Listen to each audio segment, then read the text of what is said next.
আল্লাহর নবী কয়, রে গরীব, বড় লোকের বাড়ি গাড়ি দেখা আফসোস করিস না রে গরীব, আমি নবী বলে গেলাম ওই টাকাওয়ালা বাড়িওয়ালার 500 বছর আগে গরীব তুই জান্নাতে চলে যাবি। ওই 10 তলা বিল্ডিং এর মাস্তানি করে লাভ কি যদি বাড়ি থুয়ে পালাল লাগে? কোটি কোটি টাকা জমা করে কি লাভ হবে যেই টাকা তোমার পেটে ঢুকবে না, জীবনে তোমার আহাল সন্তানেরাও খেতে।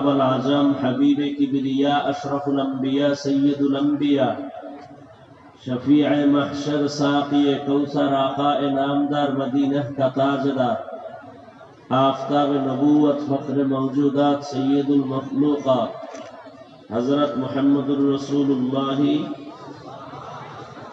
सबाई मोहब्बते पढ़ें सल्लल्लाहु। दरूद शरीफ पढ़ले गुनाह है तो जबान खुले आबार पढ़ें, एक बार पढ़बेन 3टा पुरस्कार पेये जाबेन। प्रथम पुरस्कार 10टा गुनाह माफ, द्वितीय पुरस्कार 10टा नेक আমল নামায় যোগ হয়ে যাবে, তৃতীয় পুরস্কার আল্লাহর দরবারে 10 গুণ মর্যাদা বেড়ে যাবে। 10টা গুনাহ যে মাফ হলো, এই 10টা গুনাহ আল্লাহ কোথায় ফেলে দিলেন? নবীজি বলেন এই 10টা গুনাহকেও আল্লাহ নেক দ্বারা পরিবর্তন করে দিয়েছেন। हर के बाशुद आमिले सल्लु मुदाम आतिशे दोज़ख शवद बरवाई হারাম। জীবনে কোনো আমল আল্লাহর কাছে নিয়ে দাঁড়াতে পারবেন বলে ছোটখাটো কোনো আমল আল্লাহর জন্য করেছেন, আল্লাহ যদি জিজ্ঞাসা করেন তোর জীবনের সব গুনাহ মাফ, শুধু একটা আমল আমাকে দেখা যে আমলটা শুধু আমার জন্য করেছো, ছোট হোক। আমার মনে হয় না এই প্যান্ডেলে কেউ বলবে যে আমি একটা আমল করছি আল্লাহর কাছে এটা পেশ করার মতো শক্তি রাখি। এরকম একজন শক্তিশালী আমলওয়ালা এখানে আছে বলে আমার মনে হয়। অনেকে ভাবেন নামাজ, তেলাওয়াত, টুপিদারি এগুলো তো মানুষকে দেখানোর জন্য। আমি যদি দাড়ি না রাখি আমার ওয়াজে কেউ আসবে না, আমি যদি টুপি না পরি তো আমার মাওলানাগিরি চলবে না, আমি যদি টুপি না লাগাই তো মানুষ আমাকে সম্মান করবে না। মানুষের জন্য, আল্লাহর জন্য নাই। এজন্য অনুরোধ, জীবনের শেষ হায়াত তো কমতেছে, 60 বছর বাঁচলে 30 বছর নাই, বাঁচবো কিনা 60 বছর তারও কোনো গ্যারান্টি নেই। যত মরণের লাশ দেখি অধিকাংশ যুবকের লাশ, অল্প বয়সের মানুষ মরে যায়।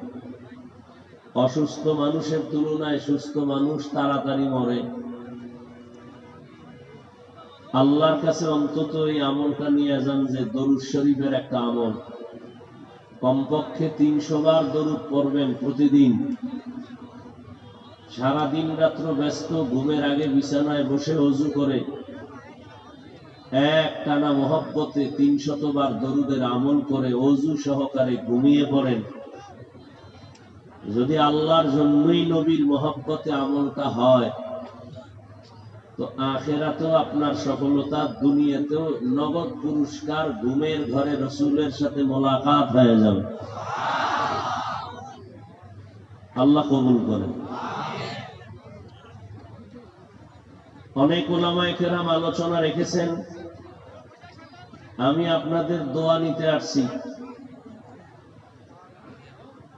সময় মতো আসা অনেক কষ্ট। উলামায়ে কেরামের মতো কষ্ট পৃথিবীতে কেউ করে না। যে দাবি করবে সে মিথ্যাবাদী, ধোঁকাবাজ। এই কথা না বলি, এই চালাকি করেন না, কথা বলতে বলতে দেখবেন মোনাজাত হয়ে গেছে। নিজেও ক্ষতি করেন না, অন্যের ক্ষতি করারও অপচেষ্টা চালাইন। আমার পরে কোনো বয়ান করবে কেউ?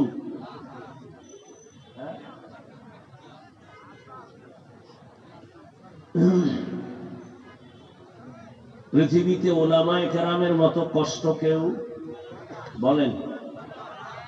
জবান বন্ধ নাকি, না ঠান্ডা বেশি? কেন কষ্ট করে উলামায়ে কেরাম? দুনিয়াতে সবাই কম বেশি কষ্ট করে। চাষি কষ্ট করে মাঠে ময়দানে, ব্যবসায়ী কষ্ট করে, চাকরিজীবীও কষ্ট করে, করে না? করে না? সারা দুনিয়ার মানুষের কষ্ট একদিক, উলামায়ে কেরামের কষ্ট ভিন্ন দিক। খুব খেয়াল করেন, দুনিয়ার সবাই কষ্ট করে নিজের ধান্দা আর চান্দার জন্য। উলামায়ে কেরাম সীমাহীন কষ্ট করেন ইসলামের জন্য, উম্মতের কল্যাণের জন্য। এই দুনিয়াতে মানুষ নিয়া, উম্মত নিয়া কোন রাজনীতিরাও ভাবে না, কোন নেতাও ভাবে না, কোন নেত্রীও ভাবে না। জাতির জন্য যদি কেউ ভাবে, শুধুমাত্র উলামায়ে কেরাম ভাবে। এজন্য উলামায়ে কেরাম এ জাতির চিরন্ত বন্ধু, আর বাকি সব বন্ধু সব ধান্দাবাজ আর চান্দাবাজ। জীবনে মসজিদে না গেল, একটা ভোটের জন্য মসজিদে হাজির। জীবনে টুপি না পরলে একটা ভোটের জন্য টুপি পরে। তাহলে ধান্দাবাজ আর চান্দাবাজ। রাজনীতির ময়দানকে অপবিত্র করে ফেলেছে এই গাঞ্জাখোর মদখোরেরা। আল্লাহর কোরআন নিয়ে রাজনীতি করলে আবার এই জমিন পবিত্র হয়ে যাবে। মদিনার রাষ্ট্র, মক্কা নাপাক, মানুষ নাপাক, রহমতের নবী মদিনার রাষ্ট্র হাতে নিলেন। ইতিহাসের স্বর্ণাক্ষরে লেখা হয়ে গেল পৃথিবীর শ্রেষ্ঠ রাজনীতিবিদ। শুধু তাই না, রাজনীতিবিদদের শিক্ষক আমার রাসূল। পৃথিবীতে শ্রেষ্ঠ রাজনীতির কিতাবের নাম কোরআন।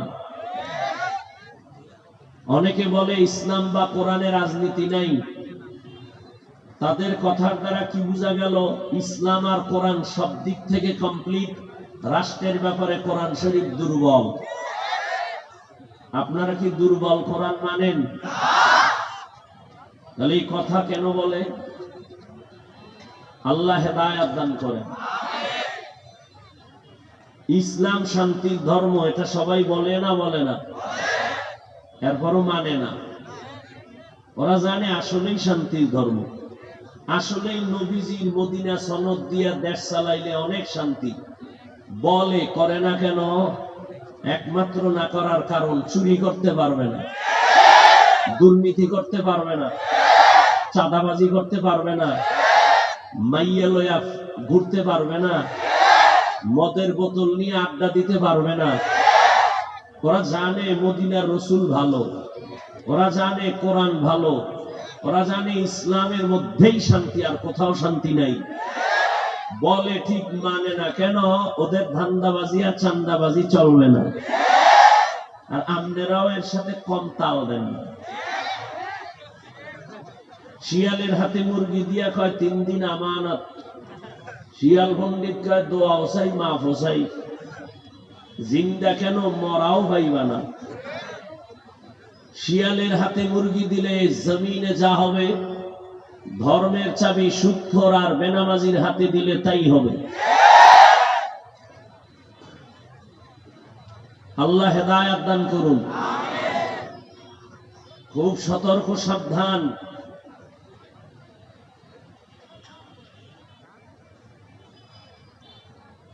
সিরাজগঞ্জ না এটা? সিরাজগঞ্জের মুসলমান নাকে তেল লাগায় ঘুমায়, কি ও কয় দেশ স্বাধীন। কি স্বাধীন? ওদিকে ঢাকার শহরে মা বোনেরা সাংবাদিক সম্মেলন করতেছে, আমগো দেহ ব্যবসা করে খাইতাম, নতুন করে আবার সে অধিকার ফেরত চাই। আমেরিকার আগ্রাসন তাকায় আছে, বাংলাদেশটাকে পেটে নিয়ে যাবে। পশ্চিমা উলঙ্গ বেহায়াপনা, জেনা, বেবিচার, অবাধে নারী পুরুষ চলবে, সেই সংস্কৃতি চালু করার জন্য মানবতার নামে সমকামিতার আওয়াজ। তুমি নাক টেনে ঘুমাও, দেশ স্বাধীন। মুসলমান কখনো ঘুমাতে পারে না। মুসলমান স্বাধীন দিন বলবে যেদিন ইসলামের স্বাধীন হবে। নাকে তেল লাগায় মুসলমান ঘুমাবে সেদিন এদেশের পাড়া মহল্লায় আলেমরা বুক ফুলায়া কোরআনের বয়ান করবে, মসজিদে মাদ্রাসায় মাঠে ময়দানে কোন বেনামাজি সুদখোরের অনুমতি লাগবে না যেদিন। মুসলমান নাকে তেল লাগায় ঘুমাবে সেদিন এদেশের মাদ্রাসা মসজিদের কমিটির মধ্যে একটা বেনামাজি থাকবে না যেদিন। শিয়ালের হাতে মুরগি দিছে কে? কারা দিছে? হ্যাঁ, ইসলাম চাই, ভোটের আগের রাত্রে টাকা খাইয়া কেবলা ঘুরাইয়া দেয়। অতএব অন্যকে গালি দিবেন না, নিজের কপালে জুতা দিয়ে বাড়ি দিবেন যে কপাল আমারটা খারাপ। বাংলাদেশে মাওলানা আলেম চেয়ারম্যান আসেনি, জানেন না? খবর নেন।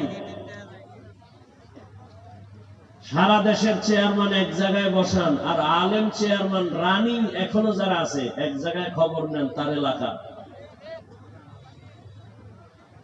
আলেম ওই নোয়াখালী আছে খালেদ সাইফুল্লাহ সাহেব, বুড়া মানুষ, চেয়ারম্যান, উপজেলা চেয়ারম্যান নির্বাচনে ফার্স্ট হলো। সাইকেল চালাইয়া মানুষের সরকারি বরাদ্দ চাউলগুলো বস্তা নিয়ে মাইপা মাইপা মানুষের বাড়ি দিয়ে।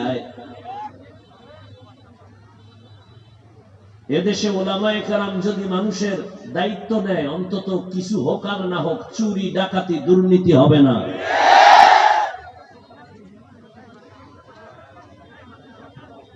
আল্লাহ সব ভাইকে হেদায়েত দান করুন। ইয়া আইয়ুহাল্লাযীনা আমানুস্তাঈনু বিস-সাবরি ওয়াস-সালাহ ইন্নাল্লাহা মা'আস-সাবিরিন। আল্লাহ বলেন, হে মুমিন, তোমরা সাহায্য প্রার্থনা করো সবর ও সালাতের মাধ্যমে, নিশ্চিত আমি আল্লাহ সাবিরিন যারা এদের সাথেই থাকব। রহমতের নবী বলেন, মাইয়ুরিদিল্লাহু বিহি খাইরান ইউসিব মিন। আল্লাহ যার মঙ্গল চান, ভালো চান, আল্লাহ তাকে মুসিবত দিয়া পরীক্ষা নেন।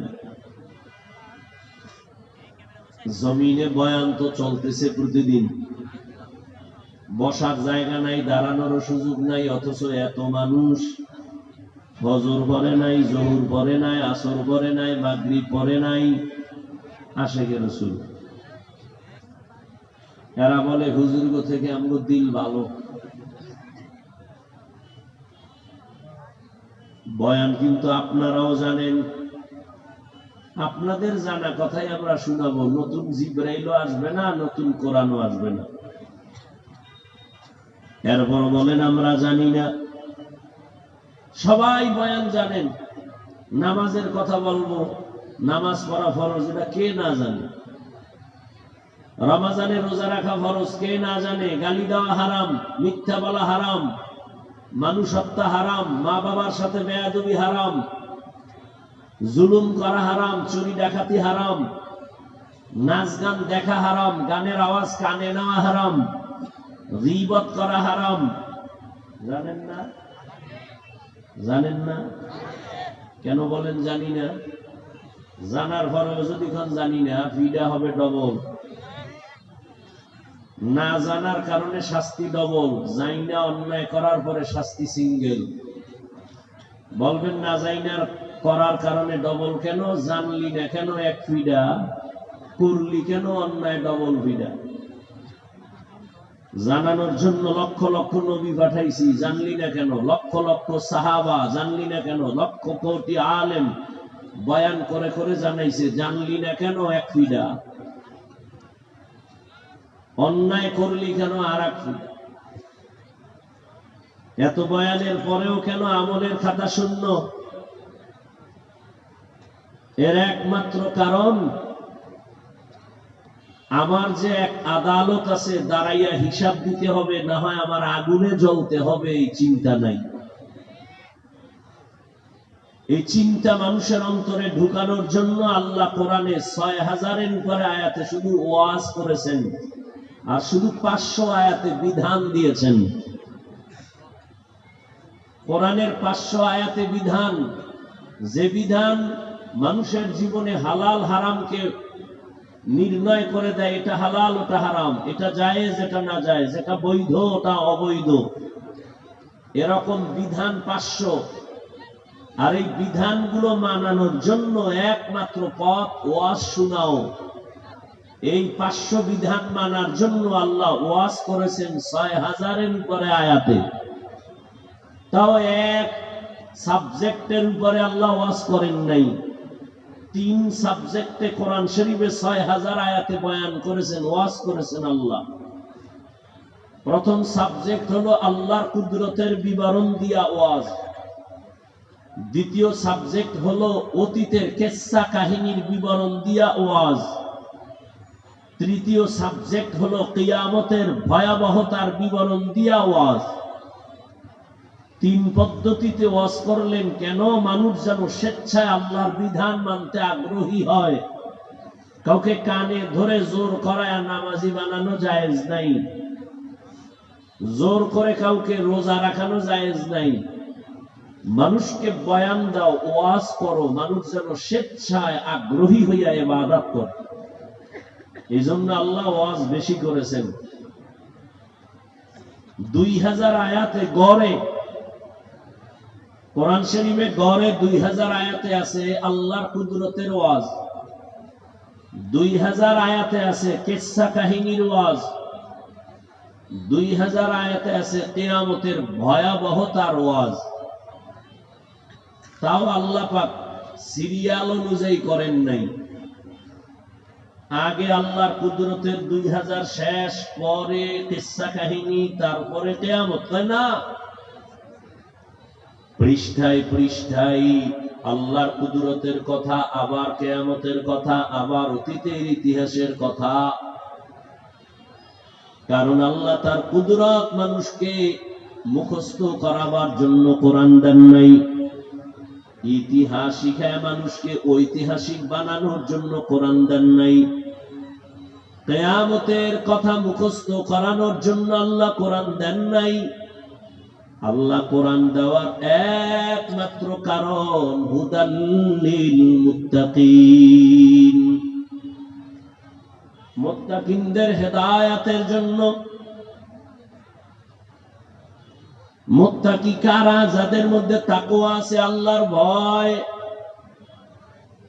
আমি যদি এখানে প্রশ্ন করি আপনাদের মধ্যে কার মধ্যে আল্লাহর ভয় আছে, সবাই দুহাত উঁচু করে বলবে আমি আল্লাহকে ভয় করি। অথচ এখানে নামাজ পড়ে না, সেও বলে আল্লাহকে ভয় করি, নামাজ পড়নেওয়ালাও বলে আল্লাহকে ভয় করি।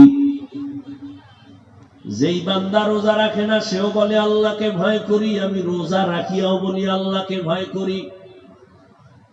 যেই বান্দা পর্দা করে না, সেও বলে আল্লাহকে ভয় করি, যারা পর্দা করে তারাও বলে আল্লাহকে ভয় করি। দুই দলের ভয় কি সমান? তাকওয়া বড় দামি এক সম্পদ। আল্লাহ এর জন্য কোরআনের শুরুতে তাকওয়ার বয়ান করেছেন। তাকওয়া মানে আল্লাহর ভয়, আর এই ভয়টা থাকে অন্তরে। কোথায়? এই ভয়ের নাম তাকওয়া।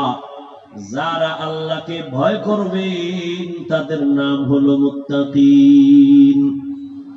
মুত্তাকিনদের জন্য দুনিয়াতে পুরস্কার 6টা, আখিরাতে পুরস্কার হলো 2টা। টোটাল কয়টা হইল? এই 8টা পুরস্কার কার জন্য? যে আল্লাহকে ভয় করে। আখিরাতের 2 পুরস্কারের প্রথম, আল্লাহ মুত্তাকিনদেরকে দান করবেন বিনা হিসাবে জান্নাত। মুত্তাকিনদের দ্বিতীয় পুরস্কার, পরকালে আল্লাহ তার আপন গোলাম মুত্তাকিনদের সাথে পর্দা ছাড়া ডাইরেক্ট আল্লাহ দিবেন মুলাকাত। মুত্তাকি কে বলে যে আল্লাহকে ভয় করে? এখানে সবাই বলে আল্লাহকে ভয় করি। আল্লাহ বলেন আমাকে ভয় কর। বারবার আল্লাহ তাকওয়ার বয়ান করেন, আমাকে ভয় করো, আমার আযাবকে ভয় করো। ইয়া আইয়ুহাল্লাযীনা আমানুত্তাকুল্লাহা হাক্কা তুকাতিহ, আল্লাহকে হক আদায় করে ভয় করো। ওয়ালা তামুতুন্না ইল্লা ওয়া আনতুম মুসলিমুন।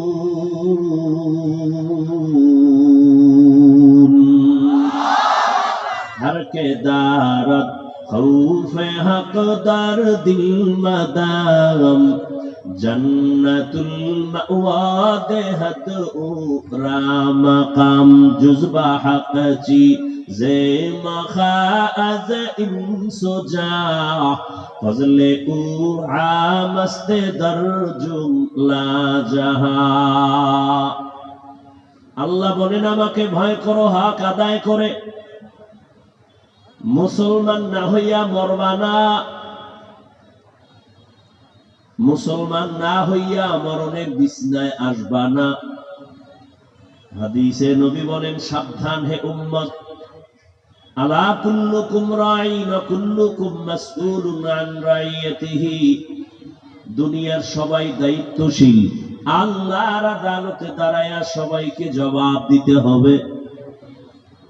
আল্লাহর আদালতে দাঁড়াইয়া হিসাব দেওয়ার ভয় যেই মানুষের অন্তরে আসবে, ওই বান্দা গলায় ছুরি লাগাবে, দাড়ির মধ্যে অস্ত্র লাগাবে না।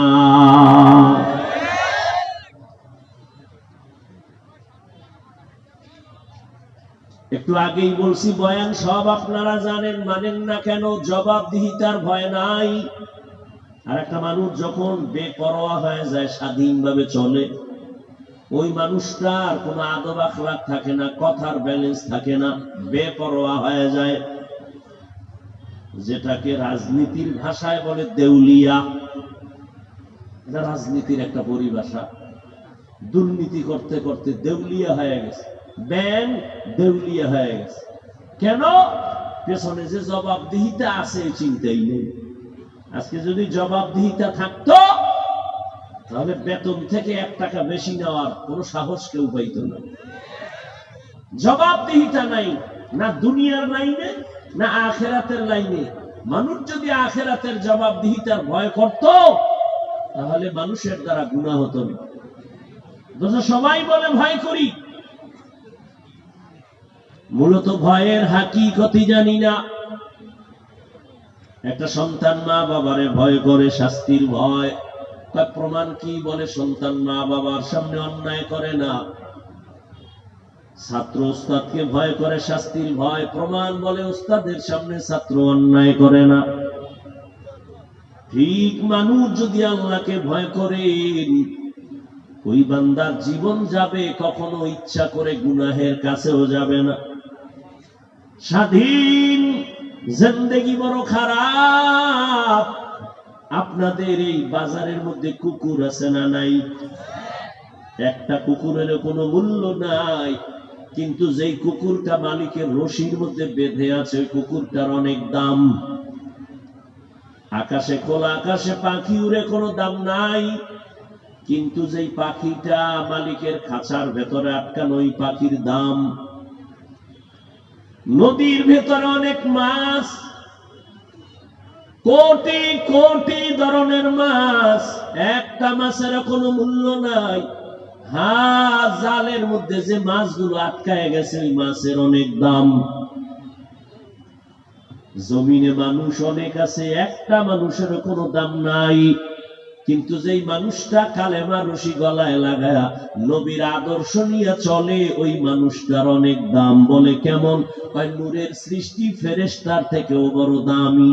বলে যদি বান্দা নবীর আদর্শ নিয়ে মরণের বিছানায় যায়, আল্লাহ বলেন মরার আগে আমি ওরে জান্নাতের ছবিটা দেখায় দিব।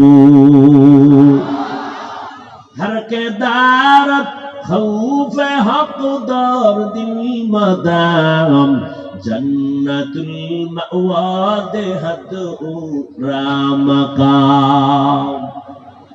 জবাবদিহিতা। নবী বলেন সবাই দায়িত্বশীল, জবাব দেওয়ার জন্য রেডি থাকো।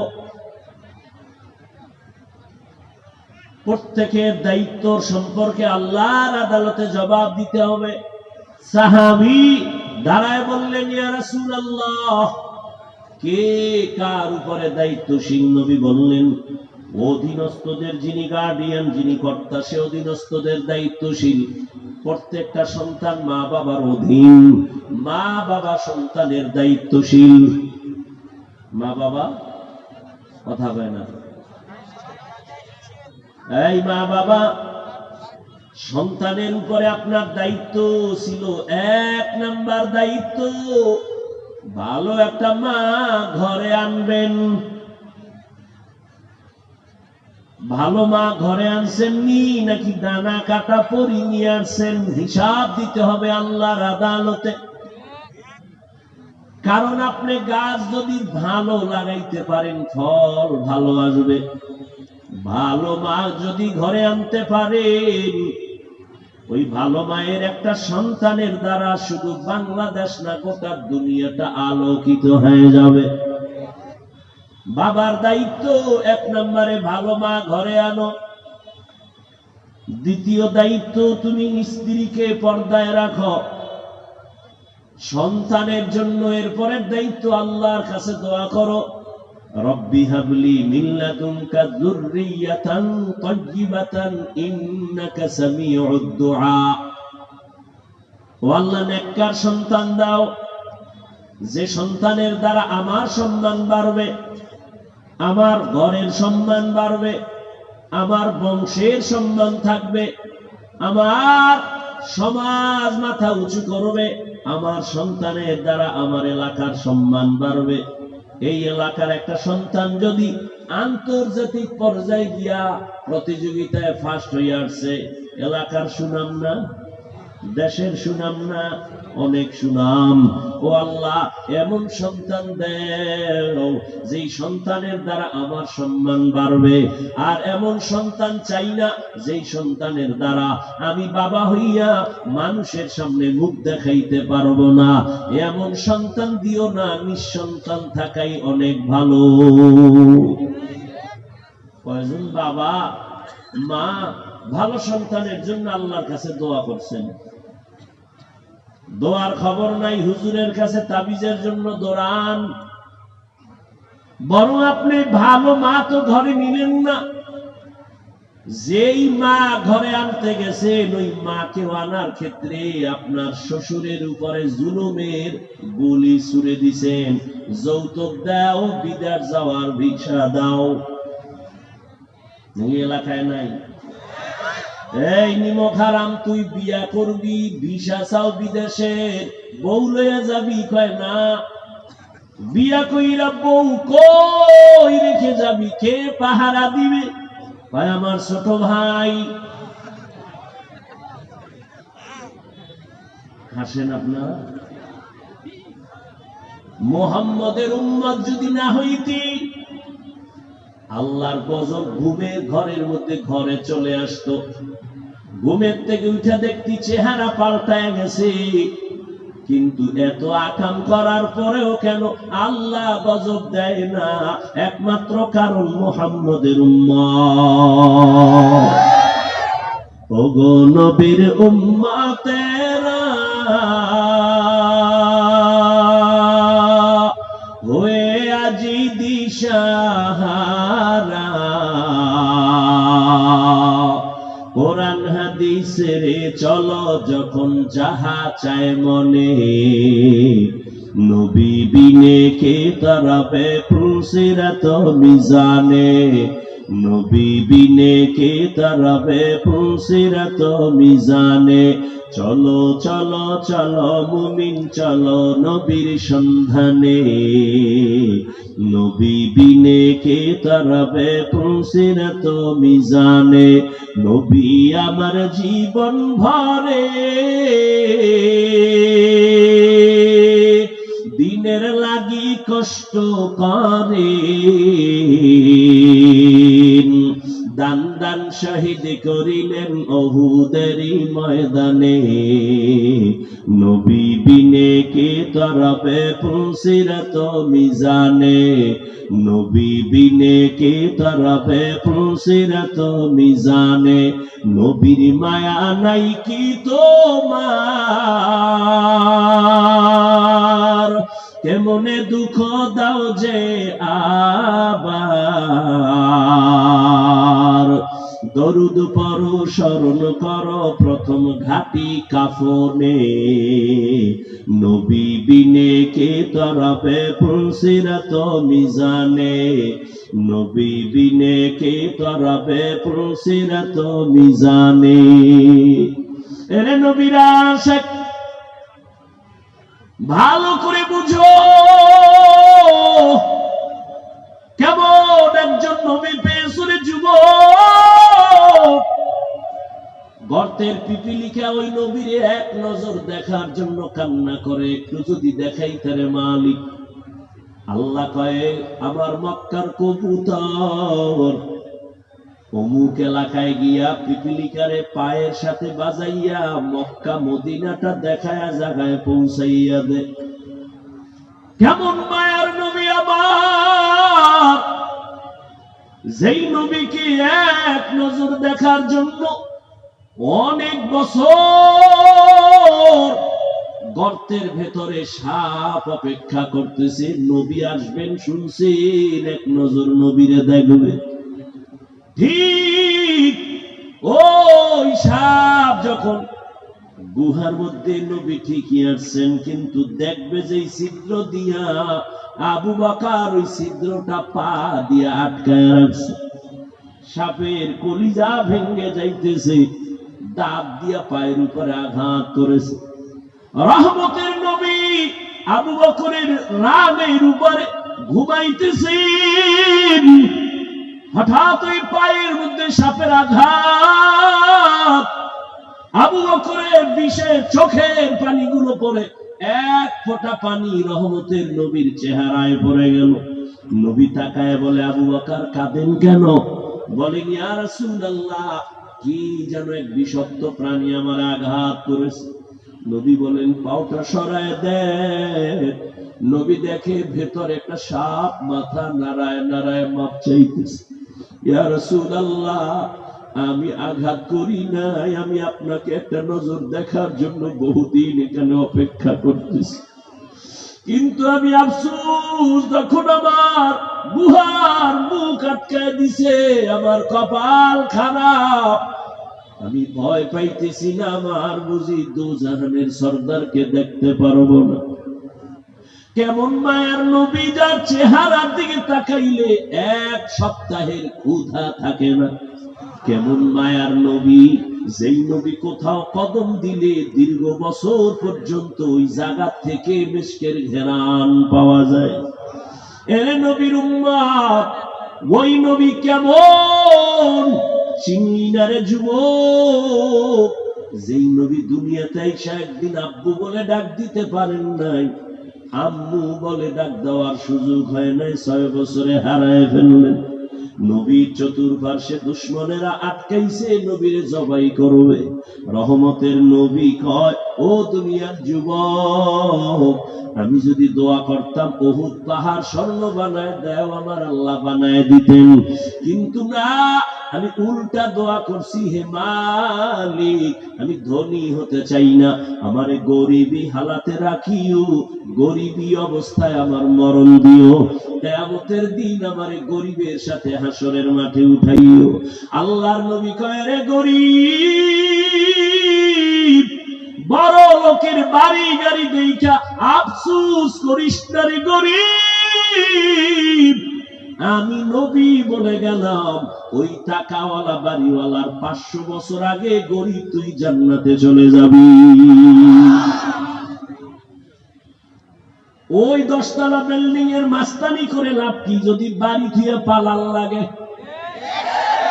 কোটি কোটি টাকা জমা করে কি লাভ হবে, যেই টাকা তোমার পেটে ঢুকবে না, জীবনে তোমার আহাল সন্তানেরাও খেতে পারবে না। এই বাড়ি আর টাকার মাস্তানি করে লাভ নাই, এর থেকে খেরের ঘরে ঘুমানো অনেক ভালো। ও যুবক, কার পেছনে দৌড়াইয়া যৌবনটারে নষ্ট করতেছ? কোন নেতার পেছনে দৌড়াও? জানোনি নেতার অন্তর কত খারাপ। স্বার্থে যদি আঘাত লাগে দলের থেকে নামই কাটবে না, কল্লা কেটে দিবে। এর নাম সোনার বাংলার রাজনীতি। দল থেকে নাম কাটে না, কল্লা কাটে। হ্যাঁ, এর নাম সোনার বাংলার রাজনীতি। ইসলামের রাজনীতি ছাড়া পৃথিবীতে কেউ শান্তি দিতে পারবে না, সম্ভব না। এই বেটা, মোবাইল যে বানাইছে এটা কেমনে চালাইলে সুস্থ থাকবে, না মোবাইলওয়ালা ক্যাটালগ দিছে না? এইটা বুঝো। আল্লাহর লাইনটা বুঝতে কপাল পোড়া কেন? জমিন আল্লাহ বানাইছেন, মানুষ আল্লাহ বানাইছেন, আসমান আল্লাহর, সূর্য আল্লাহর, চন্দ্র আল্লাহর, গাছপালা আল্লাহর, নদীর মাছ আল্লাহ বানাইছেন। মানুষগুলো কিভাবে চললে শান্তিতে থাকবে আল্লাহ ক্যাটালগ দিয়ে দিছেন না? তো তুমি ওই ক্যাটালগ ছাড়া উল্টা পাল্টা চললে তো তোমার অকাল মরণ হবে। আল্লাহ হেদায়েত দান করুন।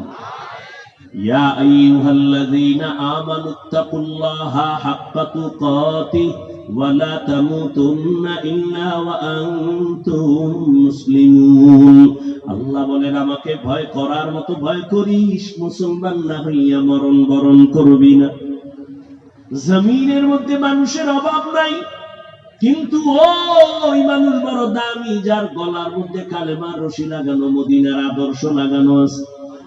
এই এলাকার মুসলমান, ও যুবক, ও বৃদ্ধ বাবাজি, ও ব্যবসায়ী, চাকরিজীবী, ও পর্দার আড়ালের আম্মা জানেরা, বোনেরা, আমরা নবীর আদর্শ মানতে গিয়া টুপি পরলাম, দাড়ি রাখলাম, নামাজ পড়ি, পর্দা করি, হালাল খাই।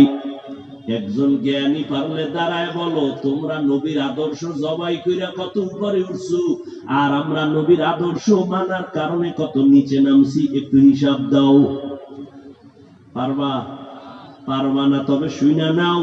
ওরে, একদল কানতেছে আমগো চেয়ার নাই, আর একদল কানতেছে আমরা পাইয়াও পাইলাম না। কিন্তু ওলামায়ে কেরাম নবীর আদর্শ আলারা আগেও যেমন এখনো তেমন, ভবিষ্যতেও তেমন, এদের কোনো টেনশন নাই। আমি কোনো টেনশন আছে? চেয়ারম্যানের চেয়ারের মেয়াদ শেষ, আমগো হুজুর গো চেয়ারের মেয়াদই নাই, আবার শেষ কি? অনেকে বলে তো অহংকার করলাম। আরে ভাই, তুমি জাহান্নামে যাইতেছো, আমি তোমাকে ফিরাইতে চাইতেছি, তুমি অহংকার ভাবো? চিনো অহংকার কি? আমি তো এই কথা বলি না আমি জান্নাতি, আমার লাইনে আয় জান্নাতে যাওয়া, এ কথা তো একবারও বলি নাই। আমি পাঁচকল্লি টুপি মাথায় দিছি, তুমিও দাও জান্নাত পাইবা, একবারও বলি নাই। আমি কওমি মাদ্রাসার সন্তান, তুমিও কওমি মাদ্রাসায় পড়িও জান্নাত পাইবা বলছি? জীবনেও বলি নাই। ও যুবক, আমি তাবলীগের লাইনের সন্তান, তুমি ওই লাইনে যাও, জান্নাত রিজার্ভ, একবারও বলি নাই। আমি পীর সাহেবের মুরিদ হইয়া চলি, তুমিও পীরের কাছে যাও, জান্নাত পাইবা, একবারও বলি নাই। তার মানে তাদের কাছে যাইবা না তাও বলি না, যাইতেই হবে তাও বলি না।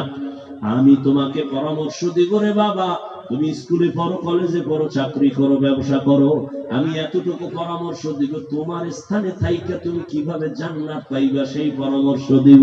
চাকরি ঠিক রাখিয়াও যেন জান্নাতের পথ খুঁজা পাও, ব্যবসার লাইনে থাইকাও যেন জান্নাত পাও, এই পরামর্শটা দিব। ব্যবসার লাইনে কি জান্নাত পাওয়ার কোনো রাস্তা নাই? নবী ব্যবসা করে দেখাইছেন, সাহাবায়ে কেরাম ব্যবসা করে দেখাইছেন। রাজনীতির ময়দানে থাইকেও যেন জান্নাত পাইতে পারো সেই পথ আছে না নাই? তুমি ডাক্তারি পড়ো, ইঞ্জিনিয়ারিং পড়ো, তুমি প্রফেসর হও, ওখানে লেখাপড়া কইরাও জান্নাত পাওয়ার সুযোগ আছে। ওই রাস্তাটা ধরো যুবক বাবা। তোমাকে বলি না স্কুলে তালা লাগায়, কলেজে তালা দিয়া মাদ্রাসায় যাও, হাতে তসবিহ নাও না। তুমি ডাক্তারি পড়ো, ইঞ্জিনিয়ারিং পড়ো, দোয়া করি একটা ডাক্তার হও, ইঞ্জিনিয়ার হও, প্রফেসর হও। আমার দেশে অনেক ডাক্তারের দরকার, তবে তাসলিমার মতো ডাক্তারের জাতি চায় না। আমার দেশে অনেক প্রফেসরের দরকার, কিন্তু ওই ঢাকা কলেজের প্রফেসর নাস্তিক বেঈমান আহমদ শরীফের মতো প্রফেসরের জাতি চায় না। আমরা ভালো একটা আদর্শবান ডাক্তার চাই, যার কথা শুনলে ঔষধের আগে রোগ ভালো হয়ে যাবে। আমরা এমন একজন আদর্শবান ডাক্তার চাই, রোগীর সিরিয়াল থাকার পরও বলবে, এই রোগীরা আজান হইছে, আমিও নামাজ পড়ি, তোমরাও নামাজ পড়ো। जिंदगी में बंदगी तू करना है, जिंदगी में बंदगी तू करना है, जिंदगी में बंदगी शर्मिंदा है, जिंदगी में बंदगी शर्मिंदा है। यहाँ हम सब मुसाफिर, दिल ना लगा, अहले दिल की नजर से रूह करता जा, यहाँ हम सब मुसाफिर, दिल ना लगा, अहले दिल की नजर से रूह करता जा, शाह दौलत सब फकीर गर नेक ने है, शाह दौलत सब फकीर गर नेक ने है, जिंदगी में बंदगी तू करना है, जिंदगी में बंदगी तू करना है, जिंदगी में बंदगी शर्मिंदा है, जिंदगी में बंदगी शर्मिंदा है, जिंदगी में बंदगी कुल बंदगी, बंदगी में जिंदगी शर्मिंदगी। এরে যুবক আল্লাহর গোলাম, দুনিয়াতে কত যুবক চেহারাটা এত সুন্দর, কিন্তু চোখের কোনো পাওয়ার নাই, জন্মগতভাবে অন্ধ। আল্লাহ যদি তোরেও অন্ধ বানাইতেন, বল সারা রাত কেমনে মোবাইলে কবিরা গুনাহ দেখতি? সারাটা রাত মোবাইল হাতে নিয়ে কবিরা গুনাহ দেখে কাটাইয়া চেহারাটা নষ্ট করে ফেলেছ রে যুবক। এমন একটা সময় আসবে, শুয়া শুয়া কান্না করবি, চোখের পানি মুছার মতো আপন কাউরে ভাবি না। সময় থাকতে দেখবি চোখের পাওয়ার নাই, সময় থাকতে দেখবি হাতের শক্তি নাই। এই মোবাইলে সারা রাত গুনাহ করেছো, মা জানে না, বাবা জানে না, আল্লাহ জানেনি। এই মোবাইলের গুনাহের কারণে তোমার মাথা ব্যথা বেড়ে গেছে, হাড় দুর্বল হতে চলছে, তোমার চোখের পাওয়ার কমতেছে, তোমার মাথা বুকে ব্যথা বাড়তেছে। এই মোবাইলের কারণে তোমার লেখাপড়া ধ্বংস, চরিত্র ধ্বংস। এই মোবাইলের কারণে মায়ের সাথে বেয়াদবি, বাবার সাথে বেয়াদবি। এই মোবাইলের কারণে তোমার কলিজার শিক্ষকের সাথে বেয়াদবি। মনে হয় জানো তুমি জিন্দা থাকিয়াও তোমার মরার হালাত হয়ে গেছে। রাস্তায় অনেক সময় দেখি ল্যাংটা পাগল আরবিতে কথা কয়, ইংলিশে কথা বলে। চিন্তা করলাম পাগল আবার ইংলিশ বলে কেন, আরবি বলে কেন? বহুদিন চিন্তার পরে জবাব পেয়ে গেলাম। এই যুবক সন্তানটা হয়তো মাদ্রাসার ভালো ছাত্র ছিল, বেয়াদবি করার কারণে পাগল হয়ে গেছে। এই ছেলেটা স্কুলের ভালো ছাত্র ছিল, বেয়াদবি করার কারণে রাস্তার পাগল হয়ে গেছে। এজন্য যুবক বাবারা, ভালো হইতে বহু সময়ের প্রয়োজন। কপাল পুড়তে একটা সেকেন্ড লাগে না রে বাবা। এমন ডাক্তার হইও না যে তাসমিনার মতো জুতার বাড়ি খেয়ে পালানো লাগবে। এমন ইঞ্জিনিয়ার হয়ে লাভ নাই। লেখাপড়া বাদ দিয়া রিক্সা চালাও, জীবনটা ভালো থাকবে। ভালো করে বুঝো, বুদ্ধি দিয়া গেলাম। বেয়াদব ডাক্তার হওয়ার থেকে তুমি রিকশা ড্রাইভার হও, অনেক ভালো তোমার জীবন। মানুষের বরদোয়া তুমি পাইবা না, কিন্তু মা বাবার বরদোয়া আর শিক্ষকের সাথে যদি বেয়াদবি করে বরদোয়া নাও, জীবন তোমার ধ্বংস। মরার আগে পঙ্গু হয়ে মরবি, কখন চাকার তলে মাথা ঢুকে যাবে টেরই পাবি না। কারণ মা বাবার দোয়া যতই মাস্তানি করো না কেন, আল্লাহর কসম, মা বাবার দোয়া ছাড়া কোন সন্তান সফলতার দরজা পায় নাই, পাবেও না। দ্বিতীয়, তোমার সফলতার জন্য লাগবে দোয়া। দ্বিতীয় দোয়া তোমার শিক্ষকের। আমি হাফিজুর রহমানকে আমার আব্বা আম্মা চোখের পানি দিয়া দোয়া করেছে, কিন্তু এই চেয়ারে বসিয়া বয়ান করাটা আমার আব্বা শিখান নাই, আমার আম্মা শিখান নাই। আমার শিক্ষক আমারে হাতে কলমে ধরে ধরে ধরে ধরে কথা শিখাইছেন। অতএব আমার জীবনের সফলতার দ্বিতীয় দোয়া হলো আমার শিক্ষকের দোয়া। তৃতীয়, আমার ওলামায়ে কেরাম মুরব্বিদের দোয়া। তাদের দোয়া যেমন চূড়ান্ত সফলতা, বিপরীতে তাদের বরদোয়াটাও তোমার জীবনের জন্য আগুন। মা বাবার বরদোয়া আগুন, শিক্ষকের বরদোয়া আগুন, ওলামায়ে কেরামের বরদোয়াটাও আগুন। ও যুবক, জীবনে পারলে মা বাবার দোয়া নিও, যদি নাও পারো ওয়াদা করো, শপথ করো, অঙ্গীকার করো, বেয়াদবি করে বরদোয়া নিবা না। যদি পারো শিক্ষকের দোয়া নিবা, যদি নাও পারো অঙ্গীকার করো, শপথ করো, কোনদিন শিক্ষকের সাথে বেয়াদবি করে বরদোয়াটা নিবা না। দোয়া নিতে না পারলেও কি নিবা না? বরদোয়া। দোয়া না নিলেও তোমার ক্ষতি নাই, কিন্তু বরদোয়া নিলে মরার আগে মরে যাবে। লিখে রাখ, রসুলের হাদিস বলার সময় নাই। মা বাবার বরদোয়া মরার আগে মরে যাবে। আল্লাহর কসম, কোরআন সামনে সাক্ষী। মা বাবার বরদোয়া যদি লেগে যায়, মরার আগে পঙ্গু। শিক্ষকের বরদোয়া যদি লাগে, তুই জীবনে সফলতার দরজা খুঁজে পাবি না, তুই যে কেউ হও না কেন। ওলামায়ে কেরামের বরদোয়া যদি কপালে লেগে যায়, জীবন শেষ।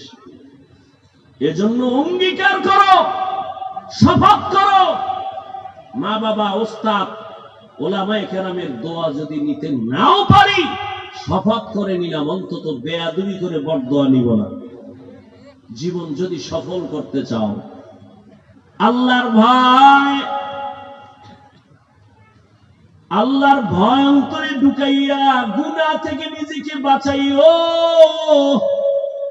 আর আল্লাহ বলেন, ওয়ালা তামুতুন্না ইল্লা ওয়া আনতুম মুসলিমুন। মুসলমান না হইয়া কবরে আসবা না। আল্লাহ বলে নাই বক্তা না হইয়া কবরে আসবি না, পীর না হইয়া কবরে আসবি না, ডাক্তার না হইয়া কবরে আসবি না। আল্লাহ বলেন, তুমি পীর না, ডাক্তার না, বক্তা না, ইমাম, আমার কাছে পরিচয় চলবে তুমি কি মুসলমান। তবে মুসলমান তো এখানে সবাই। এই মুসলমানই না, নামের মুসলমানিতে কি লাভ হবে? মুসলমান কাকে বলে? মুসলমান শব্দটার অর্থ হলো আত্মসমর্পণকারী। মুসলমান ইসলাম শব্দ থেকে আসছে। ইসলাম শব্দের অর্থ আত্মসমর্পণ করা। আর যে আত্মসমর্পণ করে তার নাম এক বচনে মুসলিম, বহু বচনে মুসলমান। ইসলাম মানে কি?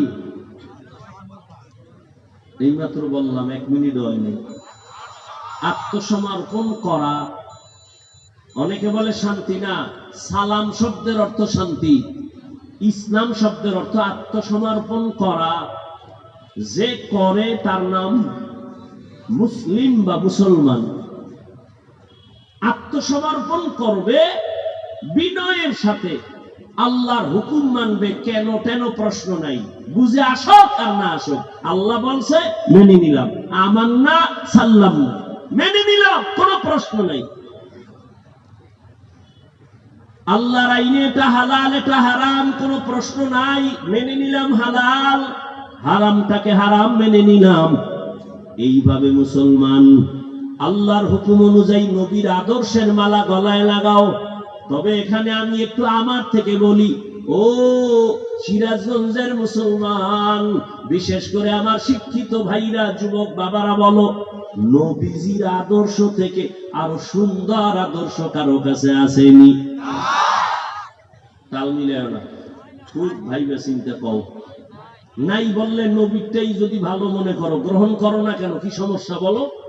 কি আমি নবীর আদর্শ মানার কারণে আমাদের সম্মান কমে গেছে, না খায় মরতেছি, তুমি কেন করো না? কি সমস্যা কি? মুখে বলতেছ রসুলের আদর্শ ছাড়া আর কোনো ভালো আদর্শ নাই, মানতে সমস্যাটা কোথায়? কে তোমাকে ভুলায় রাখছে? কোন শয়তান পেছনে লাগছে তোমার?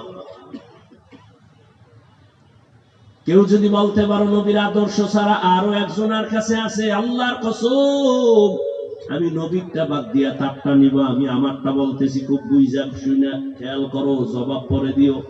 কেউ যদি এখানে দাঁড়ায় বলো হাফিজ ভাই নবীজির আদর্শ থেকে আরো সুন্দর আদর্শ আছে শেখ মুজিবুর রহমানের মধ্যে, আল্লাহর কসম আমি আমার নবীরটা বাদ দিয়া শেখ সাহেবেরটা নিব। কেউ যদি দাঁড়ায় বলো মদিনার নবীর আদর্শ থেকে জিয়াউর রহমান সাহেবের আদর্শ আরো ভালো, আমি নবীরটা বাদ দিয়া তারটা নিব, সাহস আসেনি বলার মতো? আরে তার কথা বলবা কেন? এই দুনিয়ায় তাদের থেকে আরো বড় পণ্ডিত আব্রাহাম লিঙ্কন, যার গণতন্ত্র লইয়া মরার জন্য পাগল সবাই, ঠিক নেই? গণতন্ত্র মানে একটা কোরআন বিরোধী একটা মতবাদের নাম। গণতন্ত্র কায়েম করা মানে কুফুরি কায়েম করা, বুঝেন না কথা? এটা কি আমার আব্বাই কইছেন? ইসলামের কথা। আল্লাহ হেদায়েত দান করেন। আব্রাহাম আখিরামত বুদে ফখরুল আউয়ালিন, নবীর আদর্শের মধ্যে নখ কাটার নিয়ম আসেনি? চুলগুলো কেমনে রাখবা, কেমনে কাটবা, নবীজির আদর্শ আসেনি? জুতা দুইটা কেমনে পরবা, সেখানেও নবীর আদর্শ আসেনি? ওরে ভাই জুতা তো তুমিও পরো, আমিও পরি, তুমিও মুসলমান, আমিও মুসলমান, কিন্তু আমারটা তো নবীর আদর্শ মতো পরি। নবীর আদর্শ কি? ডান পাও ডান জুতায় আগে ঢুকাবি, এরপরে বাম পাও বাম জুতায় ঢুকাইয়া দোনো পাও পজিশন মতো রাইখা যখন কদম দিবি ডান পাও দিয়া কদম দিবি, এটাই নবীর সুন্নাত। নবীর আদর্শ মতো চলতে গেলে তো কই দুনিয়ার লাইনেও ক্ষতি নাই, আখিরাতের লাইনেও ক্ষতি নাই। চেয়ারম্যান সাহেব দোয়া চাই, হুজুর দোয়া কইরেন। এমপি দেখলে সালাম দেয়, হুজুর দোয়া কইরেন। ওরে এটা সম্মান তো আল্লাহ দিছেন, টাকার সম্মান না। টাকা দিয়া সম্মান কিনলে ফুলের মালার পরে আসে জুতার মালা। আর আমার আল্লাহর দেওয়া সম্মান, কোরআনের সম্মান, ইসলামের সম্মান, নবীর আদর্শের সম্মান যারা গ্রহণ করবে এরা দুনিয়াতেও বাদশাহ, পরকালেও বাদশাহ। ও যুবক বাবারা, তুমি স্কুলে পড়ো, কলেজে পড়ো, চাকরি করো, ব্যবসা করো, বলো সত্য কথা মানো আর না মানো স্বীকার করো। তোমার মতো যুবক জেনারেল লাইনে থাইকাও নামাজি দাড়িওয়ালা আসেনি? বাস ওয়াজ শেষ। তুমি তোমার কপালের জুতার বাড়ি মাইরা জিগাও একা একা গোপনে, এই কপাল তোরটা খারাপ কেন? আমার মতো যুবক যদি স্কুলে পড়িয়া নামাজ পড়ে আমি কেন পারি না? আমার মতো যুবক যদি কলেজে পড়ে নামাজ পড়ে আমি কেন পারবো না? আমার মতো একটা বয়সের যুবক রাস্তায় গাড়ি চালায় নামাজ পড়ে, তুমি কেন পারবা না রে বাবা? তোমার মতো যুবক নদীর মধ্যে মাছ ধরে নামাজ ছাড়ে না, বলো তুমি কেন পারবা না? আল্লাহর কোরআনটা কি মিথ্যা মনে করছো? একটা ভুল বের করে দাও না, একটা ভুল বের করে দিবি, এখন দাড়ি কেটে ফেলবো, প্যান্ট শার্টটাই লাগায়া আল্লাহর বিরুদ্ধে রাস্তায় নাচ গান করবো, পারবি? যদি নাই পারো তাহলে পাও দুইটা আগায় দে, আমি তোর পাও ধইরা বলি নিচে নাইমে আসি বল, আর আমার নবীরে কষ্ট দিবি না। জীবনে তো জাল মিটাইয়া গুনাহ কম করো নাই, মনে চাইছে পার্কে যাবি দৌড় দিছো, এখন ফের মনে চাইছে নামাজ পড়বি না, পড়ো নাই, এখন তওবা কর। মনে চাইছে আড্ডা দিবি, বিভিন্ন জায়গায় যাবি, গেছো, এবার পাও ধরে বলি ফিরিয়া আয়, আর নামাজ ছাড়িস না, আর আমার নবীর তরিকা আর আদর্শ জবাই করিও না রে বাবা। মনের শুধু একটা বুঝ দাও, ও মন, আমার মতো যুবক যদি জেনারেল লাইনে থাইকা ওরা আর্মি পুলিশ বিডিআরের চাকরি করে, নামাজ পড়ে দাড়ি রাখে, ব্যবসা করে, নামাজ পড়ে দাড়িওয়ালা, আমি কেন পারি না? আমার কপাল কেন এত খারাপ? আমি এখন তওবার জন্য নিয়ত করে ফেললাম, মরিয়া গেলে যাব, হায়াতের মালিক আল্লাহ, ইজ্জতের মালিক আল্লাহ, রিজিকের মালিক আল্লাহ। আমি আর জীবন গেল নামাজ ছাড়বো না, বেপরদায় চলবো না, আর দাড়ি কাটবো না, মা বাবার সাথে বেয়াদবি করবো না, শিক্ষক মুরব্বীর সাথে বেয়াদবি করবো না, উলামায়ে কেরামের পরামর্শ নিয়ে নবীর তরিকা মেনে চলবো। ও পর্দার আড়ালের আম্মা জানেরা, বোনেরা, আপনার মতো কত মা এখনো আছে পর্দা করে, স্বামীর মাল হেফাজত করে, সন্তানগুলো আদর্শওয়ালা বানানোর মেহনত করে, মোবাইলে চরিত্র বিক্রি করে না রে মা, আপনি কেন পারবেন না? ও যুবক বাবারা, বৃদ্ধ বাবাজিরা, আপনার মতো কত বুড়ারা মসজিদে গিয়া নামাজ আদায় করে, আপনি কেন পারবেন না? এখনো সময় আছে, তওবা করে নেন, আল্লাহকে মনে মনে বলেন, আল্লাহ, শয়তানের ধোকায় পড়ে অনেক অন্যায় করে ফেলেছি, আর অন্যায় করব না, নামাজ ছাড়বো না, দাড়ি কাটবো না, বেপরদায় চলবো না। তওবা করার যদি কারো অন্তর তৈরি হয়, মুনাফিকি যদি না থাকে, খাঁটি তওবার নিয়ত যাদের আছে, দুটো হাত আল্লাহকে দেখায় দাও। আয় আল্লাহ, হাতগুলো কবুল করে নেন, তওবা কবুল করে নেন, তওবার উপরে মজবুত হইয়া চলার মতো আমাদের তৌফিক দান করেন, আমিন। আলহামদুলিল্লাহি রাব্বিল আলামিন, ওয়াসসালাতু ওয়াসসালামু আলা সাইয়্যিদিল আমবিয়াই ওয়াল মুরসালিন ওয়া আলা আলিহি ওয়া আসহাবিহি আজমাইন। ইয়া আরহামার রাহিমিন, ইয়া আরহামার রাহিমিন, ইয়া আরহামার রাহিমিন। রব্বিরহামহুমা কামা রাব্বায়ানি সগীরা। আল্লাহুম্মা ইন্নাকা আফুউন কারীম তুহিব্বুল আফওয়া ফা'ফু আন্না। আল্লাহুম্মা ইন্না নাসআলুকা রিযাকা ওয়াল জান্নাহ ওয়া নাউযু বিকা মিন সাখাতিকা ওয়ান নার। আয় আল্লাহ, কুদরতের নজর দিয়া তাকায় দেখেন, কত উলামায়ে কেরাম, মুরব্বী, হাজী সাহেব, ব্যবসায়ী, চাকরিজীবী, আমার যুবক ছাত্র বাবারা, পর্দার আড়ালের কত মা বোনেরা গুনার বোঝা নিয়ে আপনার দরওয়াজায় হাজির। তওবার নিয়ত করেছি, আর গুনাহ করব না রে আল্লাহ, আর নামাজ ছাড়বো না, দাড়ি কাটবো না, বেপরদায় চলবো না, মা বাবার সাথে বেয়াদবি করবো না, মুরব্বী শিক্ষকের দোয়া নিয়া, উলামায়ে কেরামের দোয়া নিয়া, নবীর আদর্শ মানিয়া চলবো। মেহেরবানি করে আমাদের তওবা কবুল করে নেন। আয় আল্লাহ, গুনাহগুলো মাফ করে দেন। আয় আল্লাহ, নবীর আদর্শ নিয়ে চলার তৌফিক দান করেন। ও আল্লাহ, মাহফিল কবুল করে নেন, আয়োজনকারী সহযোগিতাকারীদের কবুল করে নেন, মাদ্রাসা কবুল করে নেন, ছাত্র ওস্তাদদের কবুল করে নেন। আয় আল্লাহ, সারা দুনিয়াবাসীকে মাফ করে দেন। আয় আল্লাহ, মুসলমানের ঈমান আমল হেফাজত করেন। বিদেশের ঘরে যারা চাকরি করে, ব্যবসা করে, হেফাজত করেন। বাংলাদেশ শান্তির দেশ বানায় দেন। আয় আল্লাহ, জালেমদের জুলুম থেকে হেফাজত করেন। আয় আল্লাহ, মা বোনদের আবেদা পর্দা নিশি বানায় দেন, সন্তানগুলো নেককার বানায় দেন।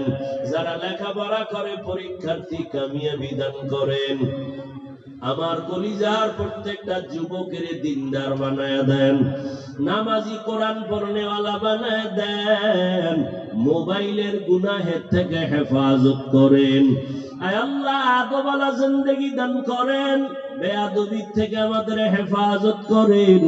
আয় আল্লাহ, সমস্ত শিক্ষা প্রতিষ্ঠান নবীর আদর্শে কবুল করে নেন। উলামায়ে আহলে হকের বিজয় দান করেন। বাতিলের মোকাবেলায় বিজয় দান করেন, চলার পথে হেফাজত করেন, ইজ্জতের জিন্দেগি আল্লাহ দান করেন, সুন্নাতওয়ালা জিন্দেগি দান করেন, নবীজির রওজা বাইতুল্লাহ জিয়ারতের তৌফিক দান করেন। আয় আল্লাহ, আমরা যারা হাত তুলেছি জানি না কার মা নাই, বাবাও নাই, অন্ধকার কবর থেকে দোয়ার অপেক্ষায়, জানি না ময়দানে কারা ইয়াতীম। মোনাজাতের পরে অনেকে বাসায় গিয়া মা বলে ডাকবে, বাবা বলে ডাকবে, যারা ইয়াতীম আর জীবনে বাবা বলে ডাক দেওয়ার সুযোগ হবে না। গুনাহের কারণে দিলটা পাথর, আয় আল্লাহ দিলকে আপনি নরম বানায়া দেন, কান্নাওয়ালা চক্ষু দান করেন, জিকিরওয়ালা জিহ্বা দান করেন, আখিরাতের ফিকিরওয়ালা কলব দান করেন।